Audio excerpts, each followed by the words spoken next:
కార్తీక మాసం ఈసారి చాలా బాగా సెలబ్రేట్ చేసుకున్నాము. ప్రతిరోజు కూడా దేవుడికి చక్కగా దీపం పెట్టి, ఈవినింగ్ టైంలో ఇంటి ముందు దీపాలు పెడితే అసలెంత బావుంటుందో. ఇంకా లక్కీ ఏంటంటే, నేను 16 సోమవారాల వ్రతం చేశాననమాట. ఆ వ్రతం కార్తీక మాసం కంప్లీట్ అయ్యేలోపు ఆ వ్రతం కూడా చాలా చక్కగా పూర్తయింది. ప్రతి వారము కూడా శివలింగాన్ని తయారు చేయాలి. 16 వారాలు శివలింగం తయారు చేసి దేవుడికి పూజ చేసి 17వ వారం ఉద్యాపన చేయాలన్నమాట. చాలా చాలా బాగా జరిగింది. నేను అసలు ఎంత ఇష్టంగా చేసుకున్నానో, నండూరి గారి వీడియోస్ చూసి ఫస్ట్ టైం చేశానన్నమాట. స్టార్ట్ చేసేటప్పుడు కరెక్ట్గా మంచిగా కంప్లీట్ అవుతుందా లేదా, ఏ ఆటంకాలు లేకుండా చక్కగా పూజ జరగాలని నేనైతే అనుకున్నానన్నమాట. సో పూజ అయితే చాలా చాలా బాగా జరిగింది. మీలో ఎవరికన్నా ఏమన్నా డౌట్స్ ఉంటే తప్పకుండా కమెంట్ సెక్షన్లో అడగండి. 16 సోమవారాల వ్రతం ఎలా చేసుకోవాలి, ఇలాంటి డౌట్స్ మీకు ఏమన్నా ఉంటే కమెంట్స్లో అడిగితే, మీకు కావాలి అని అంటే నేను సపరేట్గా వీడియో కూడా చేసి పెడతాను. నేను మీకు అంతకుముందు వీడియోస్లో కూడా చెప్పాను, పూజ చేసిన రోజు నేను ఇంకా హ్యాపీగా ఉంటాను. ఆ డే మొత్తం కూడా చాలా పాజిటివ్గా అనిపిస్తుంది అనమాట నాకు. అండ్ మీ అందరికీ తెలుసు, నా ఫేవరెట్ గాడ్ వచ్చేటప్పటికి శివుడు. సో కార్తీక మాసంలో అసలు పూజ ఎంత బాగా జరిగింది అని అంటే నేనైతే మాటల్లో చెప్పలేనమాట. అలానే ఇక్కడ చూశారు కదా, దేవుడికి శనగలతో ఇలా అయితే అలంకరణ చేశామన్నమాట. నైవేద్యంగా శనగలు పెట్టి, అలానే శనగలతో మాల కూడా వేశాను. వాటర్లో వాటిని నానబెట్టి చక్కగా అవి కొంచెం వాటర్లో నానిన తర్వాత దేవుడికైతే ఇలా మాల కట్టేసి వేశానమాట. ఇలా 365 ఒత్తులు వెలిగించుకున్నాము. అలానే ఉసిరి దీపాలు ఉంటాయి కదా, కార్తీక మాసం అంటేనే 365 ఒత్తులు, అలానే ఉసిరి దీపాలు అనమాట. చూడండి అసలు ఇంట్లో ఇలా చక్కగా దీపం వెలుగుతుంటే ఎంత పాజిటివ్గా అనిపిస్తుందో. అలానే కాసేపు అలా కూర్చుని ప్రశాంతంగా ఆ దీపాన్ని చూస్తూ ఉంటే అసలు అది ఒక ఫీలింగ్ అండి, నేనైతే మాటల్లో చెప్పలేనమాట. మీరు కూడా కార్తీక మాసాన్ని ఎలా సెలబ్రేట్ చేసుకున్నారో తప్పకుండా కమెంట్స్లో చెప్పండి. అండ్ పండగలన్నింటిలో కూడా నా ఫేవరెట్ ఏంటి అని అంటే దీపావళి, అలానే కార్తీక మాసం అనమాట. ఈ రెండు కూడా నాకైతే చాలా చాలా ఇష్టం. మా ఇంట్లో తులసి చెట్టు లేదు. తులసి చెట్టు ఉంటే ఏంటంటే మనం డైలీ పూజ చేస్తూ ఉండాలి. సో అలా మాకైతే కుదరదనమాట. అందుకని చెప్పి మేము తులసి చెట్టు అయితే ఇంట్లో పెట్టుకోలేదు. ఎందుకంటే ఒకసారి పెట్టి మళ్ళీ పట్టించుకోకుండా ఉండడం అదంతా కరెక్ట్ కాదని చెప్పి మేమైతే ఆ మొక్క ఇంట్లో పెట్టలేదు. సో పూజ అంతా కూడా ఇలా దేవుడి రూమ్లోనే ఇంట్లోనే చక్కగా చేసుకున్నాము. 365 ఒత్తులు వెలిగించుకున్నాం అనమాట. ఆ తర్వాత ఇలా అరిటాకులో భోజనం చేసాము. అంటే ఆ రోజు మొత్తం ఫాస్టింగ్ ఉంటాం కదా, ఫాస్టింగ్ అయిపోయిన తర్వాత ఈవినింగ్ చక్కగా ఇలా అరిటాకులో భోజనం చేసామన్నమాట. మీలో ఎంతమందికి అరిటాకులో భోజనం చేయడం అంటే ఇష్టం? అసలు అరిటాకులో తింటే ఆ ఫుడ్ టేస్ట్ ఇంకా చక్కగా ఉంటుందన్నమాట. చాలా చాలా టేస్టీగా ఉంటుంది. చిన్నప్పటి నుంచి కూడా కార్తీక మాసం తెలుసు, కానీ పోలిపాడ్యమి గురించి అస్సలు తెలియదు అనమాట. ఈ ఇయరే తెలిసింది నాకైతే ఫస్ట్ టైము. సో ఎలాగైనా సరే చాలా బాగా చేసుకోవాలి అని చెప్పి అనుకున్నాము. అరటి బొత్తలు తెప్పించాము. ఆ అరటి బొత్తలకి మా నాయనమ్మ మధ్యలో అలా హోల్ లాగా పెట్టిందనమాట. అలా పెట్టి అక్కడ దీపం పెడితే మనకి అలా వాటర్లో వెళ్తున్నప్పుడు అటు ఇటు కదలకుండా చక్కగా అదే ప్లేస్లో ఉండి వెళ్తుందంట. మొత్తం 33 ఒత్తులు వెలిగించాలంట. ఫస్ట్ అయితే నేను 1 లేదనంటే 3, 5 వెలిగిద్దామని చెప్పి అనుకున్నాను. కానీ తర్వాత టీవీలో అలానే యూట్యూబ్లో చూశానమాట. 33 ఒత్తులు వెలిగిస్తే 33 కోట్ల దేవతలకి మనం పూజ చేసిన ఫలితం దక్కుతుందంట.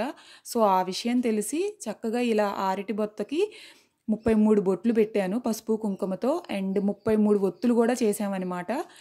ఏంటంటే మేము కాలువ దగ్గరికి వెళ్ళి వదులుతున్నాము. ఇది విలేజ్ కాబట్టి చక్కగా మనకి కాలువలో పారాడుతుంటే అలా మంచిదనమాట. అందుకని చూశారు కదా, ఇలా మొత్తం పసుపు కుంకుమ పెట్టి 2 కడ్డీలు పెట్టుకున్నాను. కొన్ని పూలు, పసుపు, కుంకుమ అలానే అవన్నీ కూడా పెట్టేసేసుకుని ఫస్ట్ ఇంట్లో పూజ చేసుకుని కాలువ దగ్గరికి నానం తీసుకుని వెళ్తాను. అమ్మేమో ఇంట్లోనే పూజ చేసుకుంటుంది. నేనేమో కాలువ దగ్గరికి వెళ్ళి అరటి బొత్తలో చక్కగా ఆ ఒత్తులన్నీ వెలిగించి నీటిలో అలా వదిలేసి వస్తాను. అమ్మ ఏంటంటే ఇంట్లో పూజ చేయాలి కదా, అందుకని ఇంట్లోనే వదులుతుందనమాట. సో వీడియో స్కిప్ చేయకుండా చూడండి. అమ్మ ఎలా చేసిందో కూడా మీరైతే వీడియోలో చూస్తారు. నేనైతే అన్నీ ఇలా ప్లేట్లో అయితే పెట్టుకున్నాను. ఏంటంటే అక్కడికి వెళ్ళగానే హడావిడి అయిపోతుంది అనమాట. ఎందుకైనా మంచిదని చెప్పి ఇంకొక చిన్న అరటి బొత్తలో ఒక ఒత్తి పెట్టుకుని తీసుకెళ్తున్నాను. అసలు నైట్ 1 వరకు నిద్రే పోలేదు. మళ్ళీ 2 o'clockకి లేచామన్నమాట. ఒక 1 hour అలా పడుకున్నానంతే. ఇక చక్కగా మార్నింగ్ ఇలా రెడీ అయిపోయి కాలువ దగ్గరికి అయితే వెళ్తున్నాను. ఇంట్లో పూజ చేసుకుని, ఇది మా ఇంటి దగ్గర నుంచి కాలువకి వెళ్ళే దారి అనమాట. అసలు చూసారా నేను ఎంత జాగ్రత్తగా పట్టుకెళ్తున్నానో. నాకేంటంటే ప్లేట్ సెట్ అవ్వలేదనమాట. సో ఏమన్నా జారిపోయిద్దామని ఒక పక్క అదొక టెన్షన్. అది కూడా ఫస్ట్ టైం చేస్తున్నాను కదా, అదొక ఎగ్జైట్మెంట్. అసలు మామూలుగా లేదనమాట. బాగా చేసుకోవాలి చక్కగా. ఫస్ట్ టైం 33 ఒత్తులు ఒకేసారి వెలిగించాలి, అసలు సరిగా వెలిగించగలనా లేదా, ఇవన్నీ ఈ యొక్క పిచ్చి టెన్షన్స్ అనమాట. మా నాన్న చెప్తా ఉన్నారు, ఎందుకు ఇంత అతిగా ఆలోచిస్తున్నావు, ఏం ఉండదు, అంత బాగా జరుగుద్ది, చక్కగా చేసుకుంటావు అని చెప్పి. కానీ ఏంటంటే అంతే, అదొక టెన్షన్. ఎందుకంటే ఫస్ట్ టైం చేసేటప్పుడు ఎప్పుడు కూడా మనకు కొంచెం టెన్షన్గా ఉంటుంది. ఏంటంటే ఒత్తులు ఇలా మొత్తం కలిపేసి ఉంటే మనకు అంతగా ఏమనిపించదు. కానీ ఏంటంటే సపరేట్గా వెలిగించడానికి టైం పడుతుందేమోనని అదో టెన్షన్ అనమాట. కాలువకైతే వచ్చేసాము. వాటర్ అయితే చాలా ఎక్కువగా ఉన్నాయి. ఆ స్టెప్స్ దిగేటప్పుడు కూడా భయంగా ఉంటుంది అనమాట, ఎక్కడన్నా స్లిప్ అవుతుందా లేదా, స్లిప్ అయిద్దేమో అని. మరి ఓవర్గా ఆలోచిస్తున్నాము అని అయితే అనుకోకండి. చీకట్లో 3 ఒత్తులు ఇలా వెలిగించడానికి వచ్చాము కాలువలో. ఇప్పుడు ఇవన్నీ వెలిగించి చక్కగా కాలువలో అలా వదిలి దేవుడికి మన గోత్రం చెప్పుకుని దండం పెట్టుకోవాలి. ఇంటి నుంచి వచ్చే దారిలో కొంచెం ఒత్తులు అటు ఇటు కదిలాయన్నమాట. మళ్ళీ అవన్నీ కూడా లైన్లో ఒకసారి చక్కగా అలా పెట్టేసుకుని ఇప్పుడైతే కడ్డీ వెలిగించేస్తున్నాను. ఫస్ట్ ఒకసారి మన గోత్రం చెప్పుకుని దేవుడికి అక్కడ దండం పెట్టుకుని కాలువలో పసుపు కుంకుమ అలానే ఫ్లవర్స్ అన్నీ కూడా అలా వాటర్లో వేయాలన్నమాట. ఆ తర్వాత చక్కగా దండం పెట్టుకున్న తర్వాత ఒత్తులన్నీ వెలిగించుకోవాలి. ఇంకో విషయం ఏంటంటే, మనం ఇప్పుడు ఆ అరటి బొత్తలో వదులుతున్నాం కదా, ఇవన్నీ పెట్టి దీపాలు అవన్నీ పెట్టి దాంట్లో ఏంటంటే నైవేద్యం కూడా పెట్టాలన్నమాట. కొంచెం బెల్లం అలానే వడపప్పు పంచదార పెట్టాలి. బెల్లం మర్చిపోయాను. ఇక్కడ ఇంకో విషయం ఏంటంటే, అసలు ప్రసాదం తేవడమే మర్చిపోతే మా నాన్నని మళ్ళీ ఇంటికి పంపానమాట. సో ఈ లోపు అయితే లేట్ అయిపోయింది. జనాలు చాలా ఎక్కువ వచ్చేటప్పటికి నాకు ఇంకా టెన్షన్ వచ్చేసింది. అండ్ ఒత్తులు చూడండి, 33 ఒత్తులు అంటే లైన్లో వెలిగించాలంటే ఒక పక్క గాలి వస్తూ ఉంటుంది, ఒక పక్క ఏమో ఒత్తులు చిన్నగా ఉంటాయి కదా. లాస్ట్కి వెళ్ళేటప్పటికి ఇది ఎక్కడ అయిపోతుందో అని చెప్పి అదొక కంగారు. మా నాన్న అన్నారు, ఓ కంగారు మేళ, ఇంత కంగారు పడిపోబాక అని. చివరికి ఏం చేశానంటే, ఇక ఇలా వల్లవ్వట్లేదని చెప్పి ఆల్రెడీ ఫస్ట్లో ఒక 2 ఒత్తులు తొందరగానే కాలిపోయాయి అన్నమాట. అందుకని 5 ఒత్తులాగా పెట్టి ఫైనల్గా అయితే వదిలాను. అబ్బా, అసలు ఇది నాకు అసలు ఎంత ఫేవరెట్ మూమెంటో తెలుసా. అసలు ఇది నాకు లైఫ్ లాంగ్ గుర్తుంటుంది అనమాట. ఎందుకంటే ఫస్ట్ అనేది ఎప్పుడు మనకి స్పెషలే. అసలు అలా 33 ఒత్తులు వెలిగించి అలా కాలువలో వదులుతుంటుంటే ఆ హ్యాపీనెస్ అసలు మాటల్లో చెప్పలేనిది. అలా ఒత్తులు వాటర్లో వెళ్తూ ఉంటుంటే అసలు చూడటానికి కనుల పండగగా ఉంటుందన్నమాట. అవి ఎంత దూరం వెళ్తాయి అని చెప్పి అలా చూస్తూ ఉంటే ఎవరో ఒక అతను వచ్చి వాటర్లో అలా సడన్గా మునిగారనమాట.